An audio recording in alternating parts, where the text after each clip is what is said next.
안녕하세요. 데이터 분석을 위한 수학 리뷰 계속 진행하고 있습니다. 지난 시간에 저희가 변화율, 그다음에 기울기 이런 용어를 통해 가지고 이제 x가 변화했을 때 y가 얼마만큼 변화하는지 이런 것들을 좀 알아봤어요.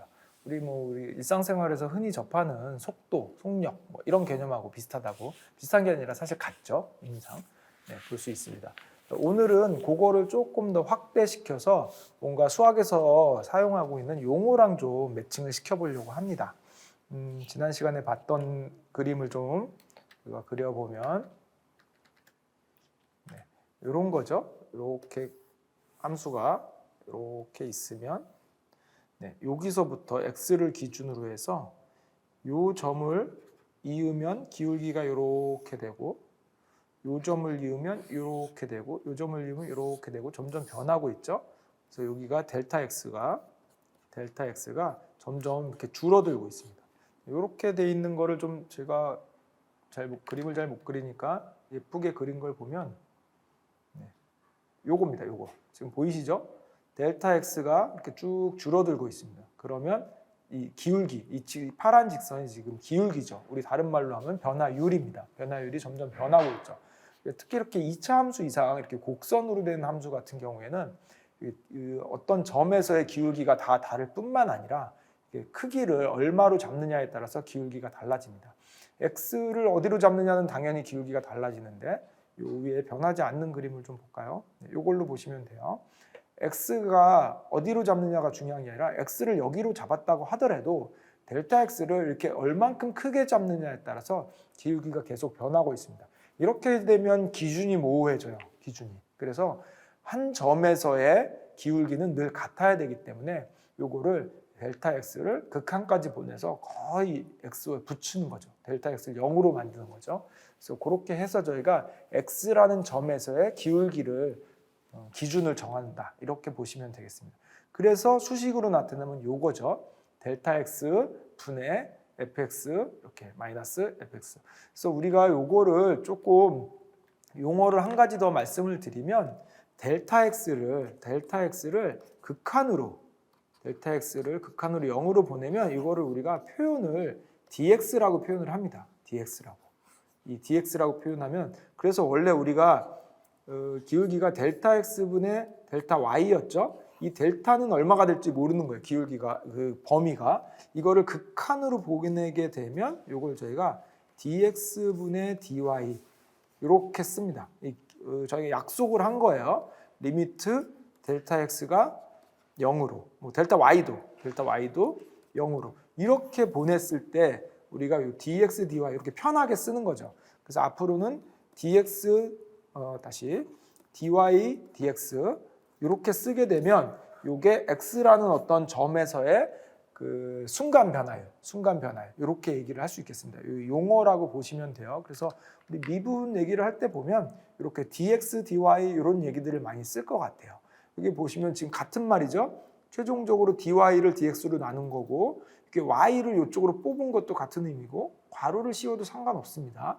그리고 우리 y는 fx니까 y 대신에 f를 써도 크게 문제가 없겠죠. 함수 값이라는 의미로. 그래서 이렇게 밖으로 밑으로 내려도 상관없고 괄호를 써도 상관없습니다.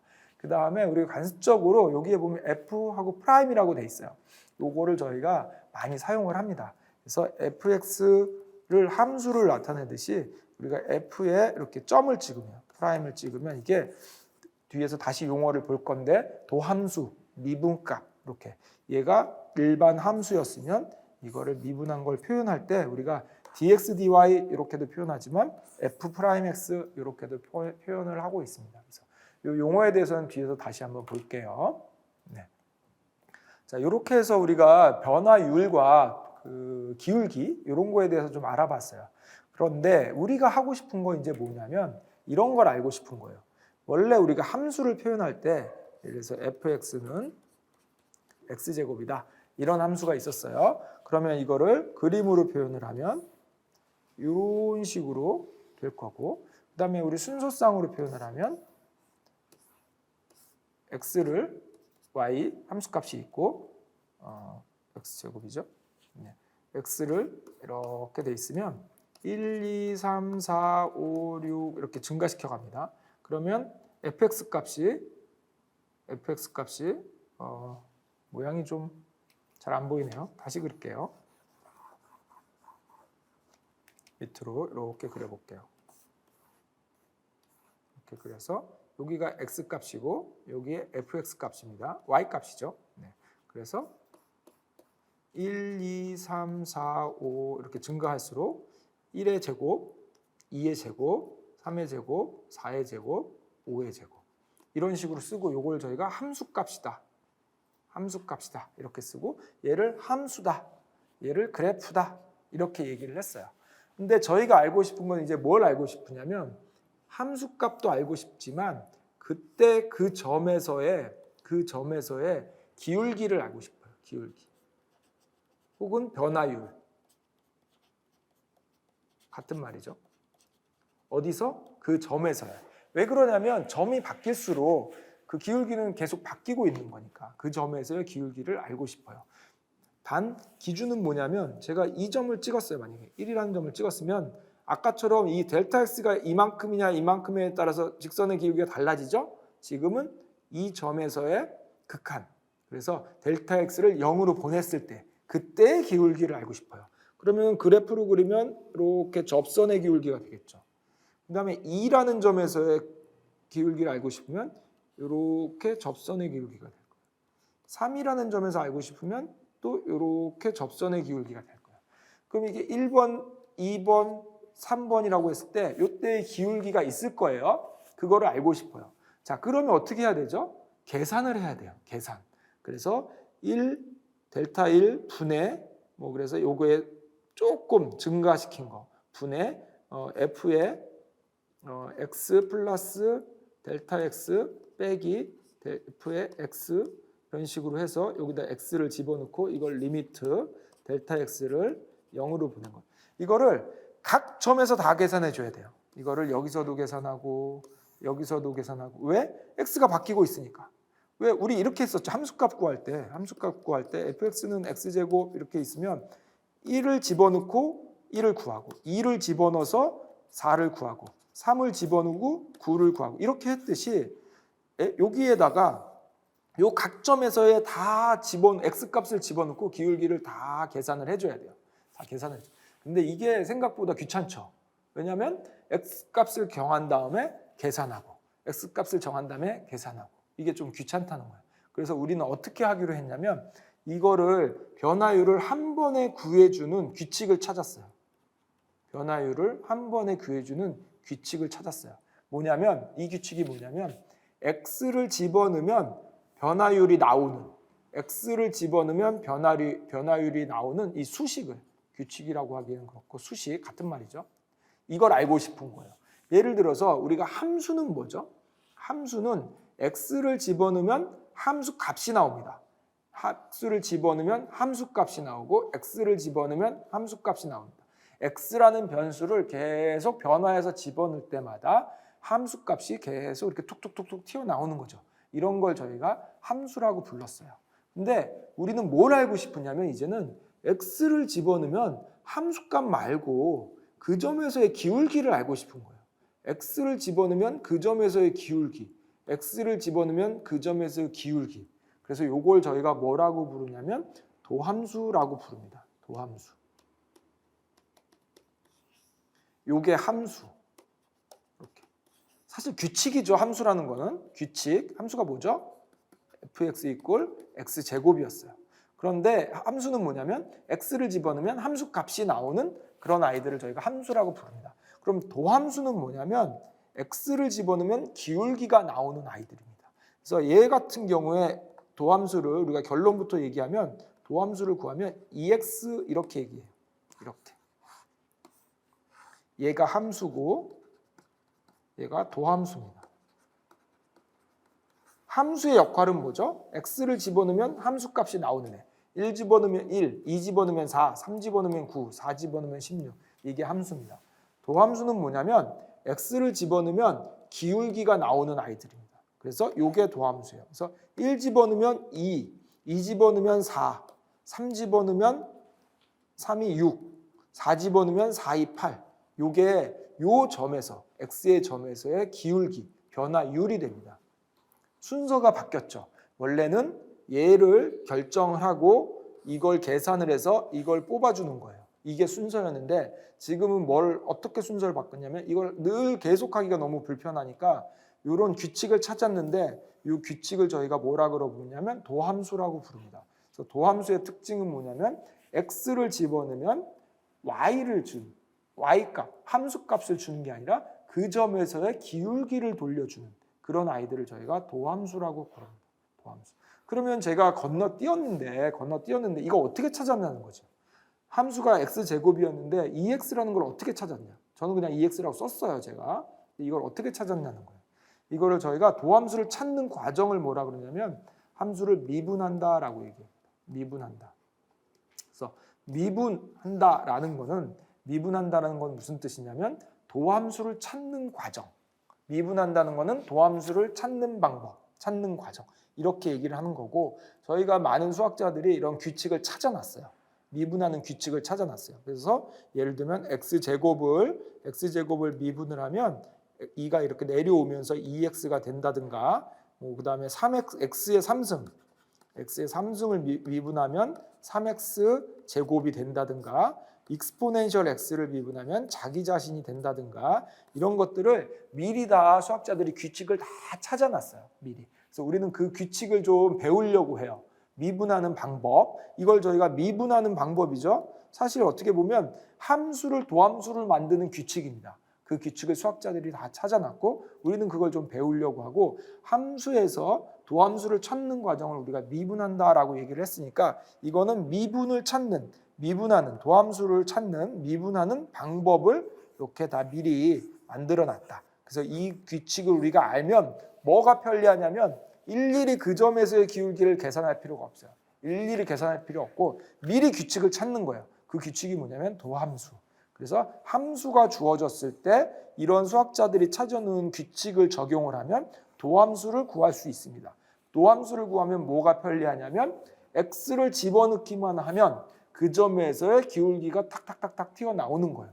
원래 그게 함수죠. 인풋 값이 있으면 아웃풋 값이 있는 게 함수고 그거를 조금 변형해서 인풋 값을 집어넣었을 때 아웃풋, 그 함수 값을 원하는 게 아니라 그 점에서의 기울기를 원한다. 그걸 구해주는 규칙이 도함수다. 그 도함수를 찾는 과정을 우리가 미분한다라고 얘기를 합니다. 그래서 미분이라는 거는 이런 의미예요. 그래서 미분하는 방법, 이거는 뭐냐면 도함수를 찾는 규칙을 우리 수학자들이 미리 구해놓은 거예요. 다 방법을 찾아놨어요. 그래서 우리는 편리하게 그걸 사용하면 됩니다. 근데 뭐 사용을 하려면 당연히 규칙을 좀 배워야 되겠죠. 그래서 우리 학교 다닐 때 미분해갖고 막 문제를 풀었을 거예요. 그래서 이걸 왜 하는 거야 싶었을 텐데 사실은 그게 괴롭히는 게 아니라 편리하게 만들어준 거예요. 원래 그 미분하는 그 규칙이 없으면 일일이 다 계산을 해야 돼요. 일일이. 너무 어려워요. 너무 귀찮고 어렵고. 그래서 미분은 우리를 위해서 미리 앞에 있는 학자들이 그 방법을 다 찾아놨다. 이렇게 생각하시면 될 것 같습니다. 정리를 해보면 그래서 우리가 이걸 표현을 하면 지금 이게 같은 말입니다. 예를 들어서 fx라는 게 있을 때 이거를 미분을 하면 f의 프라임 x 이렇게 쓰는 거고 그냥 f라고 표현을 했으면 f 프라임 이렇게 쓰는 거고 y라고 표현했으면 우리가 y 프라임 이렇게도 씁니다. 근데 보통은 우리가 y라고 표현을 하면 이제 dy, dx 이렇게 분수 형태로 나타내죠. 이건 어디서부터 왔죠? 원래 델타 x분의 델타 y였잖아요. 이거를 그 극한으로 보내는 거였잖아요. 그래서 미분은 이렇게 도함수를 이렇게도 씁니다. 당연히 뭐 이게 분수니까 분수 형태니까 dx를 이렇게 하고 이렇게 y를 이렇게 뽑았을 수도 있죠. 괄호를 쓸 수도 있고. 이게 왜 이렇게 쓰냐면 이게 이렇게 돼 있으면 괜찮은데 이게 복잡할 수도 있어요. 그래서 뭐 ax 제곱 플러스 뭐 bx 플러스 c 뭐 이렇게 복잡하면 이거를 ax 제곱 더하기 bx 플러스 c 이거에 d에 dx 이렇게 쓰면 되게 복잡하잖아요. 그래서 요거를 아예 dx 이렇게 써주고 요 뒤에다가 요 전체를 집어넣는 거죠. 뭐 이렇게 표현법이라고 보면 되는데 다 같은 말이다라고 생각하시면 돼요. 그래서 이거를 함수, 도함수, 미분값 이렇게도 얘기를 하죠. 이 도함수를 찾는 과정을 미분한다 이렇게 얘기를 하고, 우리 알고 있는 거 있어요. x제곱 미분하면 2x 된다는 거, 지수가 내려오는 거죠. 그리고 지수 하나 빼는 거죠. 그래서 x의 3승 미분하면 3x제곱 이렇게 되는 거, 뭐 이런 다양한 규칙이 있습니다. 그래서 앞에 2x제곱 이렇게 있으면 2가 내려와서 곱하기 4x 이렇게 되는 거, 3x의 뭐 4승 이렇게 돼 있으면 요거하고 요거 곱해서 12에 x에 4에서 하나 빼서 x 12x 3승, 이런 다양한 규칙들이 있어요. 이거는 여러분들이 조금 아셔야 돼요. 원래 수학을 문제를 풀려면. 근데 뭐 요즘에는 우리가 수학을 이걸 굳이 손으로 풀 필요는 없기 때문에 다 외울 필요는 없지만 찾아서 쓰면 되니까 그래도 기본적인 건 좀 알고 있는 게 편리하죠. 그래서 요 밑에 보면 원래는 이렇게 다 계산을 해야 되는 거예요. 3을 집어넣고 뭐 이렇게 해서 극한을 보내서 뭐 이렇게 해서 3이다 뭐다 이렇게 해야 되는 걸 미리 다 해놓은 거죠. 그래서 이런 겁니다. 규칙이 이렇게 있는 거죠. C라는 건 상수예요. 상수는 뭐냐면 예를 들어서 y 이꼴 만약에 그냥 3 이렇게 됐을 때 미분하면 y 플라면 어떻게 되냐면 그냥 3이니까 미분하면 0이 된다 이런 얘기입니다. 그래서 규칙을 몇 개를 좀 보면, 거듭제곱은 아까 말한 대로 빼는 거예요. 표현은 저렇게 복잡하게 했지만 예를 들어서 2x제곱 이렇게 있다면 y'은 4x 이렇게 이런 식으로 하나씩 뺀다는 거. 뭐 로그나 지수 이렇게 있는데 요거는 좀 복잡하니까 요 정도만, 요건 알고 있으면 편리해요. 익스포넨셜의 x승을 미분하면 얘는 그대로 자기 자신입니다. 이거는 굉장히 편리한 기능입니다. 굉장히 편리한 기능이에요. 만약에 이런 것도 있죠. x를 미분하면 이거는 1이 됩니다. 1. 이게 무슨 의미냐면 이런 거예요. 만약에 y = x라는 그래프는 이렇게 생겼죠. 이렇게. 얘는 어느 점에서나 기울기를 구하면 다 같습니다. 다 같아요.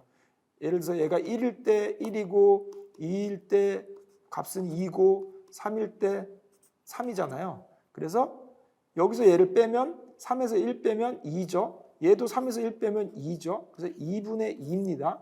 그래서 언제나 기울기가 1이에요. 언제나 기울기가 1이라는 얘기는 x는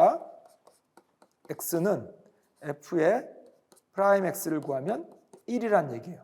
x값이 뭘 집어넣든지 기울기는 1이라는 얘기죠. 요 상수의 의미는 어떻게 되냐면 y = 3, 얘를 그래프로 그려보면 이거죠. x가 뭐가 들어가든지 y는 항상 3이라는 거예요. 이런 그래프입니다. 이런 그래프. 당연히 기울기를 구해보면 x가 얼만큼 증가하든지 간에 y의 증가량은 0이죠. y의 증가량은 0입니다. x의 증가량분의 y의 증가량 했을 때 y의 증가량은 0입니다. 그래가지고 그 y의 도함수 기울기를 구해보면 늘 0입니다. 늘. 그래서 상수를 미분하면 0이 나오는 뭐 이런 식입니다. 그래서 이런 것들을 좀 알아두면 좀 편리합니다. 그래서 뭐 선형조합 뭐 이런 얘기가 있는데 그냥 간단하게 얘기를 하면 이런 거죠. 2x제곱 더하기 3x 더하기 뭐 3 이렇게 있으면 요것 따로 미분하고 요것 따로 미분하고 요것 따로 미분해도 문제 없다. 따로따로 미분해도 큰 문제 없다. 따로따로 미분해서 합치자 이렇게 되는 거죠.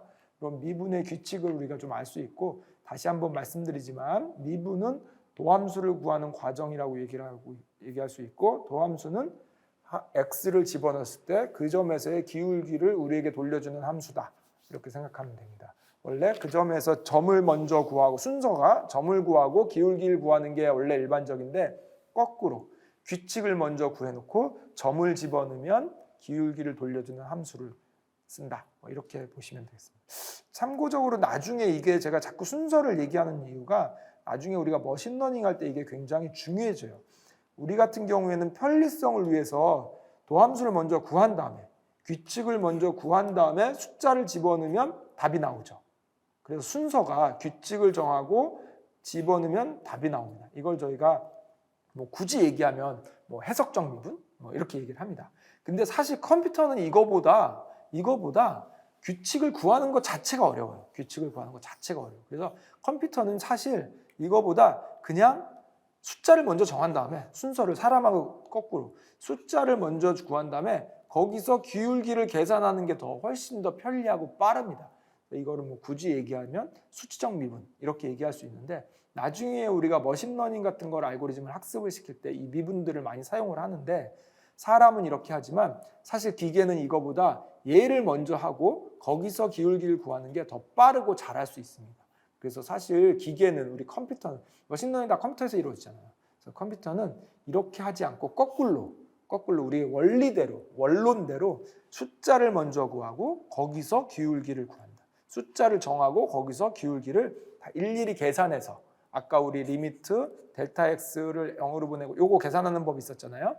이게 컴퓨터는 더 원리를 가지고 계산하는 게 더 빠릅니다. 근데 요거는 우리가 수학은 예전에는 컴퓨터 없고 사람이 손으로 풀기 시작했던 거잖아요. 사람은 이게 너무 귀찮고 어렵죠. 그래서 규칙을 찾은 다음에 거기다 x를 집어넣으면 미분값이 나오는 도함수 기울기가 나오는 이런 식으로 우리가 쭉 써왔는데 오히려 요즘의 컴퓨터는 그거보다 숫자를 먼저 정하고 그걸로 그냥 숫자로 계산을 해버리는. 왜냐하면 컴퓨터는 x, y 뭐 이런 거에 약해요. 다 숫자로 처리하기 때문에. 네, 그런 차이가 있다. 네, 그래서 순서를 나중에 머신러닝 거꾸로 하기 때문에 우리가 프로그램을 짜거나 머신러닝을 이용하려면 순서를 정확히 알아야 돼요. 그래서 이런 게 중요합니다. 먼저 규칙을 찾고 도함수를 구하고 미분을 해서 다 같은 말이죠. 규칙을 찾는다, 도함수를 구한다, 미분한다. 세 개가 동일한 말입니다. 그 도함수를 구한 다음에 거기에 x를 집어넣으면 그 각 점에서의 기울기가 나오는 거 이런 방법이 있고 혹은 x를 먼저 정한 다음에 우리가 극한을 이용해서 기울기를 구하는 방법 이런 게 있습니다. 사람은 해석적 미분이 편하고 컴퓨터는 수치적 미분이 편하다 이렇게 생각할 수 있습니다. 그래서 우리가 그래도 이제 사람은 이런 것들을 하기 위해서 미분하는 규칙 이런 것들을 좀 우리가 수학 시간에 많이 풀었었죠. 네, 그래서 이렇게 했던 게 기억이 납니다.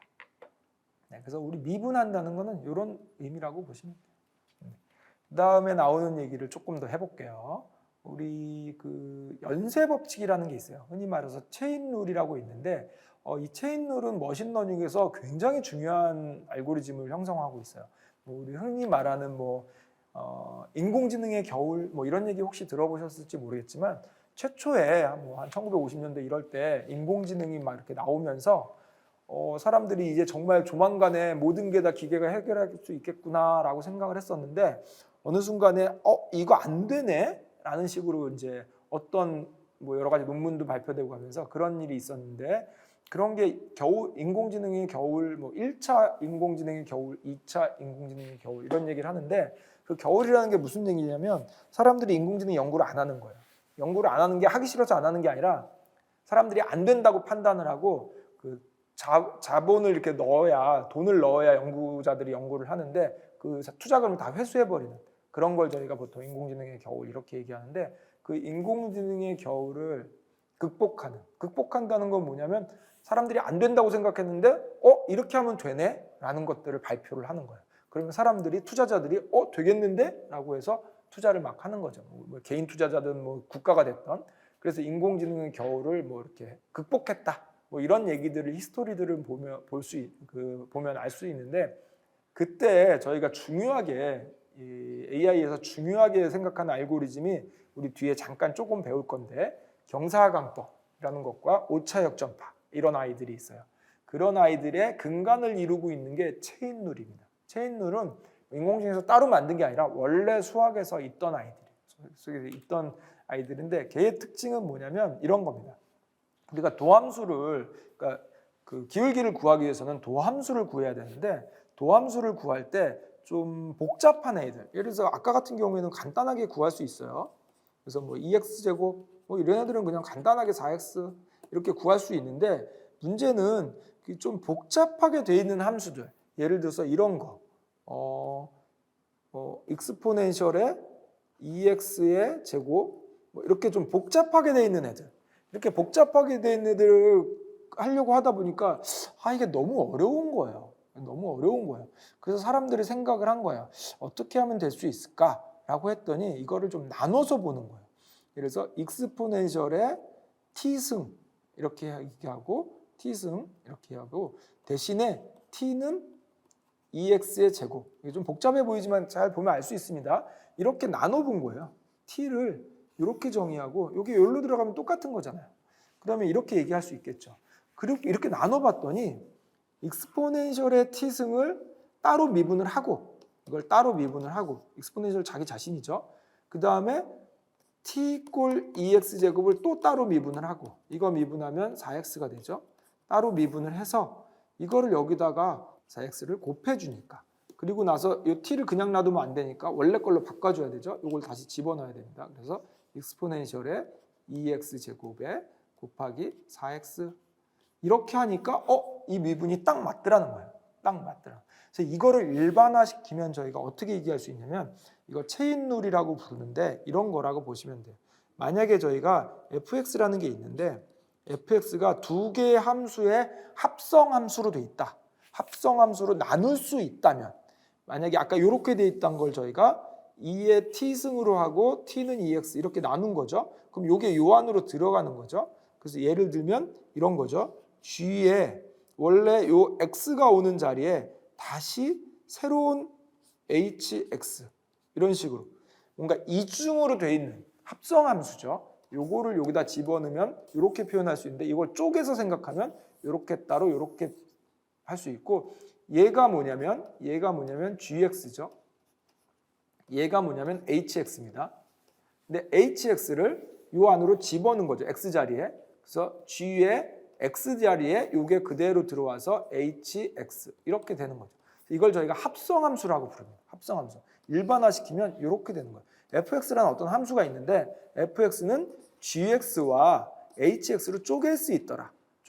그래서 이 hx 자체를 이 안으로 넣어버릴 수 있더라. 이런 식으로 함수를 쪼개는 겁니다. 그래서 쪼갠다는 얘기는 다시 합성함수. 이런 함수들의 합성, 조합으로 이루어져 있다. 이렇게 표현할 수 있겠죠. 사실은 이거를 쪼개는 거죠. 원래 이렇게 복잡한 함수를 간단한 함수들의 조합으로 쪼개서 합성함수로 만드는 거죠.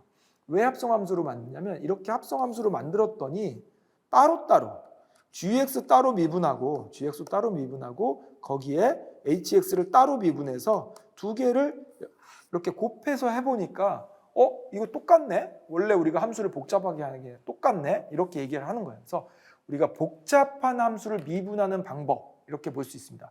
다시 연쇄법칙 체인룰은 복잡한 함수를 미분하는 방법이라고 볼 수 있습니다. 여기서 보면 이렇게 돼 있죠. 자, 요거를 제가 한번 표현을 해볼게요. fx가 원래 d의 f라고 돼 있는 거는 다시 한번 써볼게요. 저대로 쓰면 f의 x는 쪼개보니까 g의 h의 x 이렇게 쪼갤 수 있더라는 거예요. 여기 보면 이렇게 돼 있죠. 이거 거꾸로 돼 있네요. 똑같이 쓸게요. 뭘로 써도 상관이 없는데 h의 gx 이렇게 함수 안에 함수가 들어가 있는 이런 꼴입니다. 그래서 이거를 따로따로 우리가 구하고 싶은 거 최종 구하고 싶은 건 뭐냐면 f라는 함수를 x로 미분하고 싶은 거예요. 요거죠. 우리가 최종 구하고 싶은 거. 우리 아까 플라임도 쓰고 이렇게 썼는데 이렇게 얘기할 수 있습니다. 그랬더니 이거는 뭐하고 같으냐면 여기 보시면 h를 g로 미분하면 됩니다. h를 먼저 g로 미분을 하고 거기에다가 g를 다시 x로 미분을 한 거를 두 개를 곱하면 이게 같더라 이렇게 되는 거예요. 그래서 우리 아까 얘기했던 거 그대로입니다. 이게 만약에 익스포넨셜의 2x 제곱이었다고 하면 이게 hx는 익스포넨셜의 x라고 쓰지 말고 노테이션을 바꿔야 되니까 xt라고 쓸게요. 그럼 이렇게 되는 거고 그다음에 g의 x는 2의 x의 제곱 이렇게 되는 겁니다. 이 복잡해 보이지만 그냥 그대로 이렇게 집어넣은 거예요. 그러면 우리가 요거 따로 미분하고 요거 따로 미분한 다음에 곱한 게 똑같다. 아까 얘기했었죠. 그래서 h를 요걸로 미분하고 요거를 요걸로 미분한 게 같더라. 근데 사실 이렇게 보면 이렇게 분수의 형태니까 이게 약분한 거하고 좀 비슷해 보이죠? 네, 비슷해 보입니다. 그쵸? 네. 그래서 결국에는 이게 노테이션이 좀 잘못된 것 같은데 그래서 이게 요거를 이렇게 표현을 했으니까 네, 맞죠?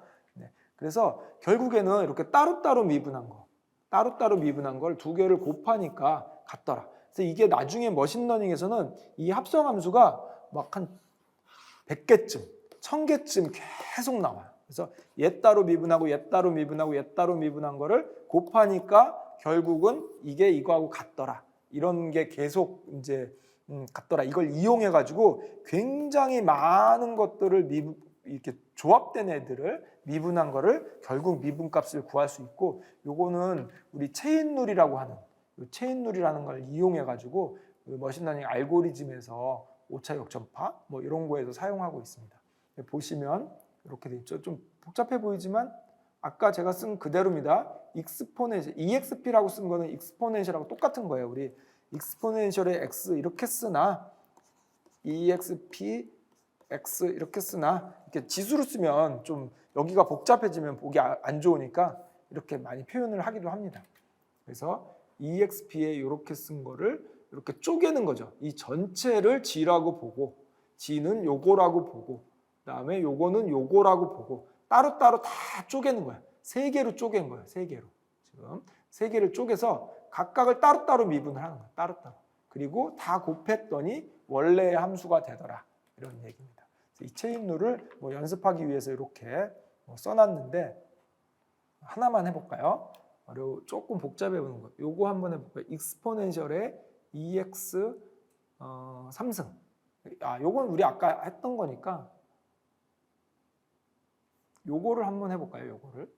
익스포넨 조금 복잡한데 좀 너무 복잡하긴 한데 우리가 이거를 사실 손으로 다 풀 필요는 없는데 복잡하긴 한데 요거를 해볼게요. 익스포넨셜의 2의 x의 3승. 요거를 이게 만약에 fx였다면 이거를 도함수를 구할 때 어떻게 할 것인가. 네.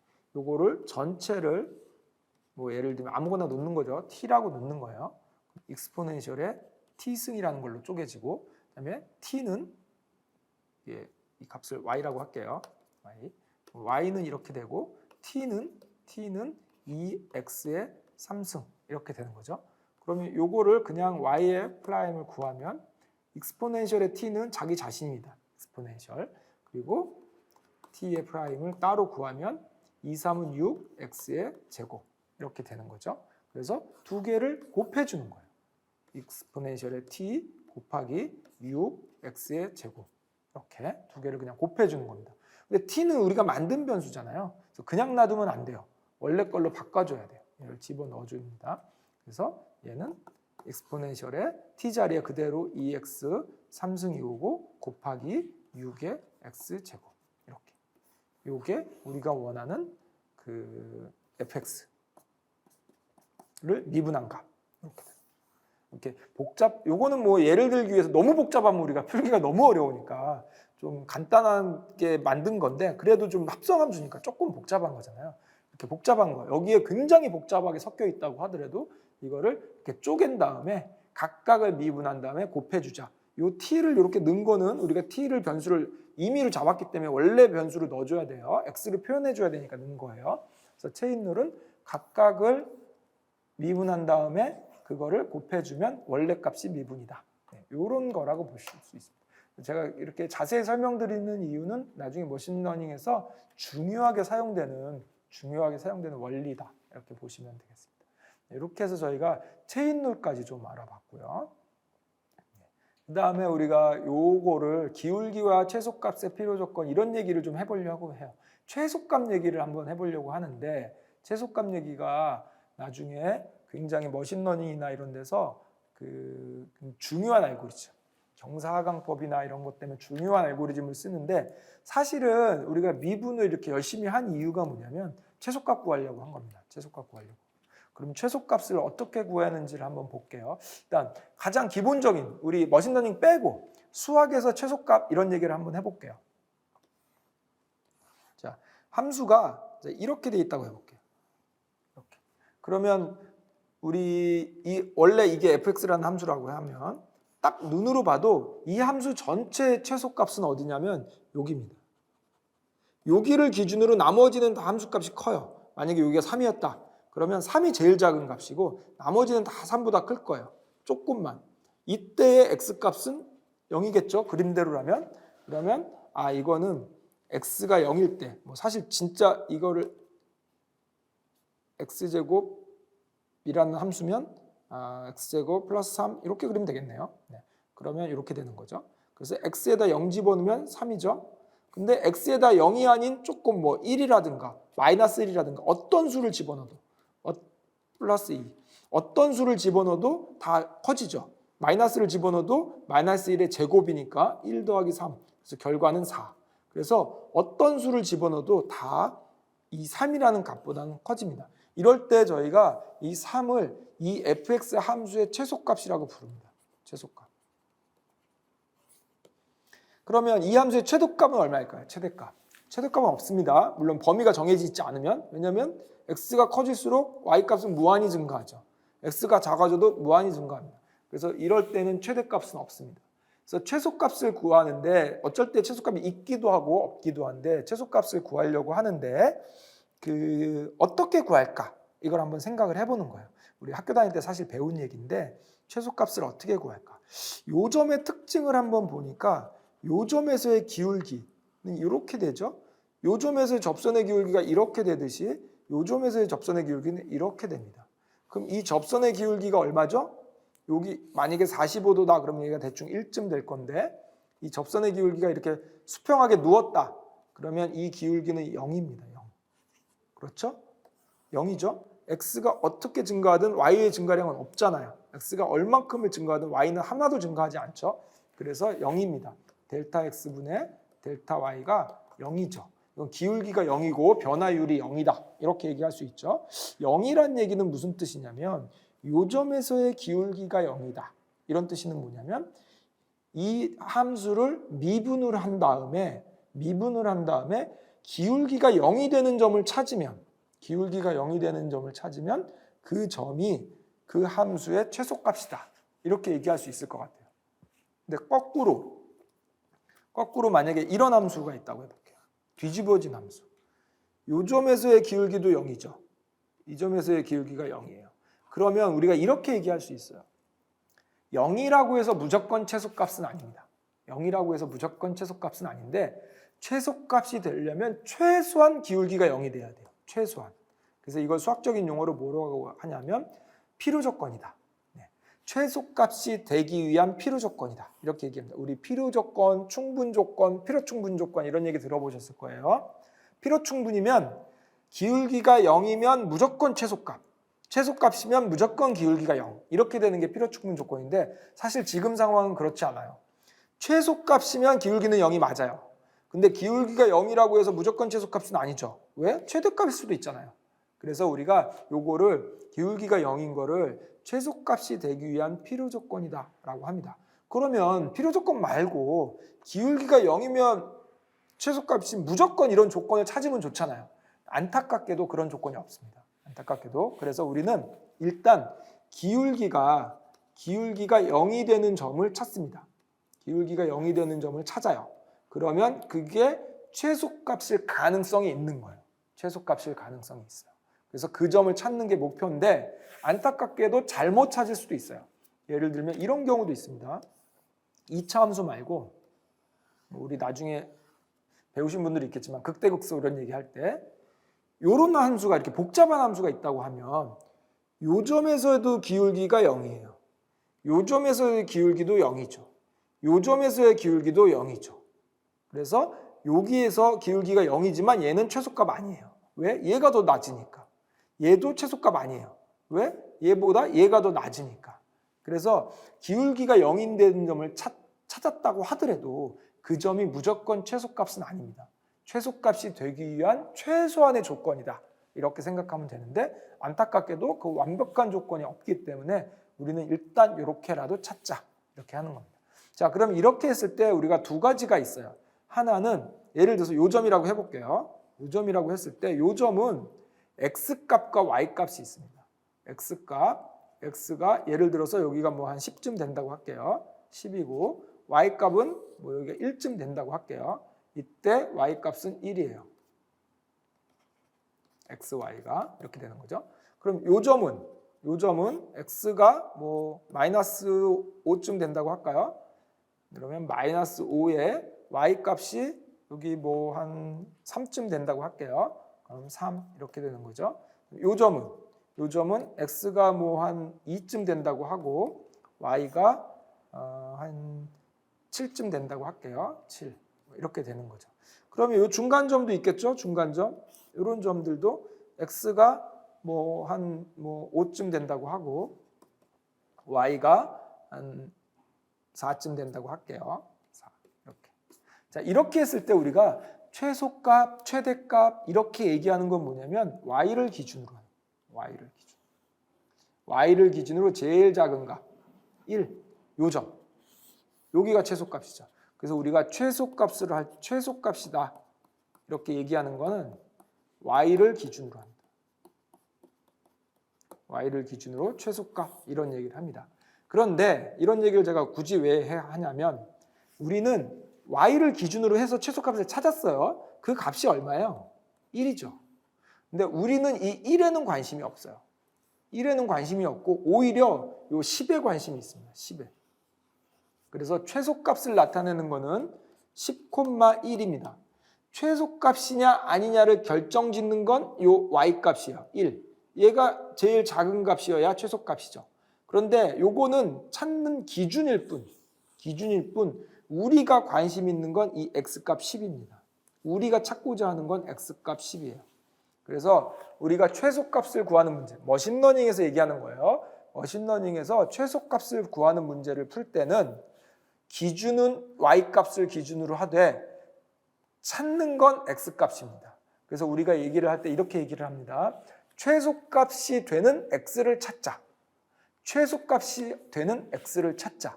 과연 x가 몇일 때 함수값이 최소값이 될까? 제가 말하는 문장을 잘 이해를 하시면 되는 거예요. x가 몇일 때 함수값이 제일 작을까? 함수값은 우리로 치면 y값이죠, 지금. 함수값이 얼마가 될까? 그 함수값이 제일 작은 게 얼마가 될까? 1이죠. 1에는 관심 없습니다. 제일 작기만 하면 돼요. 그래서 이 1을 찾는 건데 우리가 진짜로 찾는 건 그 함수값을 최소로 만드는 x값을 찾는 거예요. x값. 이걸 제가 왜 강조하냐면 나중에 이 함수가 fx라는 함수가 굉장히 복잡해요. 만약에 뭐 막 x3승 뭐 막 익스포넨셜이 막 굉장히 복잡한 함수라고 했을 때 이걸 우리가 함수를 변형합니다. 어떻게 변형해? 이 함수를 좀 간단하게 좀 변형을 해요. 여러 가지 수학적인 조작을 통해서. 근데 뭘 유지하면 되냐? 이렇게만 유지하면 마음대로 변형해도 돼요. 만약에 원래 함수가 이렇게 생겼어요. 근데 이 함수를 제가 너무 함수가 복잡해서 좀 바꾸고 싶어요. 어떻게 바꾸냐면 이렇게 바꾸고 싶어요. 이렇게 하다가 이렇게만 되면 된다는 거예요. 이렇게만. 이게 좀 제가 이상하게 그려서 그런데 기준이 뭐냐면 이 점, 여기 x가 10이죠. 이 점에서 전체 값이 최소만 되면 돼요. 근데 이 최소값이 여기서는 1이었고 여기서는 만약에 0.5였어. 관계없어요. 그리고 이 점이 있거나 뭐 이런 거 관계없어요.